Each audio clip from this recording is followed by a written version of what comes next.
Shalom à tous les frères et sœurs en Yehoshua Mashiach, notre Seigneur Jésus-Christ.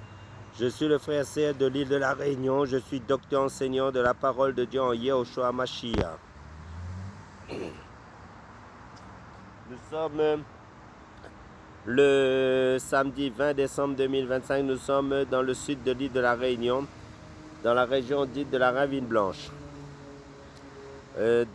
Sur ma chaîne, nous faisons que partager la parole de Dieu. Salutations à tous ceux qui sont en Europe, en Asie, en Amérique, dans tous les coins du monde entier, là où vous trouvez, que ce soit dans les îles, que ce soit en Martinique, en Guadeloupe, que ce soit en Europe, en Afrique, en Asie. Soyez tous et bienvenus. Donc, je vais prendre un passage pour partager la parole de Dieu. Selon Proverbe chapitre 6, verset 10 à 11, qui nous dit un peu de sommeil, un peu d'assoupissement, un peu croiser les mains pour dormir et ta pauvreté viendra comme un rôdeur. Donc le thème, le sommeil, dormir par paresse.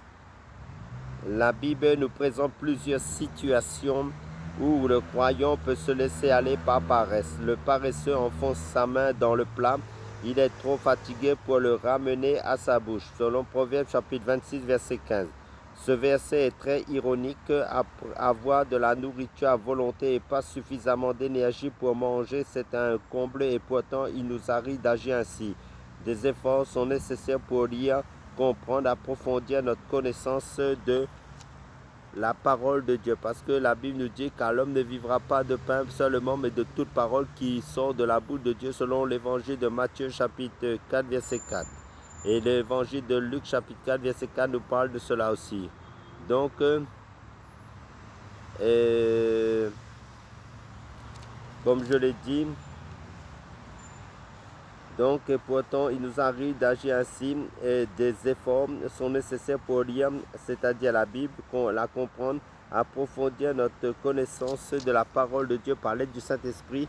Elle est à portée de notre main, la parole de Dieu. Qu'en faisons-nous? Le paresseux dit, il y a un lion rugissant sur le chemin, un lion dans les rues. Selon Proverbe chapitre 26 verset 13. Ici, son amour pour son Seigneur s'est refroidi, il n'a plus d'entrain ni de volonté pour le servir, il se laisse aller et se met en danger de céder à ses convoitises tout en cherchant de mauvaises excuses. Il nous arrive parfois d'être fatigués, de manquer d'énergie pour le service, mais Dieu ne nous demande jamais de faire ce que nous ne pouvons pas faire. Et il donne toutes les ressources nécessaires pour le servir. Nous sommes sur la terre pour peu de temps et nous ignorons le jour du retour du Seigneur. Ce pourrait être demain ou même aujourd'hui. Que trouvera-t-il lorsqu'il viendra nous chercher? Des serviteurs endormis ou bien occupés à le servir? Écoutons l'encouragement de Jésus à ses disciples. Bienheureux sont ces esclaves que le maître, quand il viendra, trouvera en train de veiller. Selon l'évangile de Luc chapitre 12, verset 37. Amen.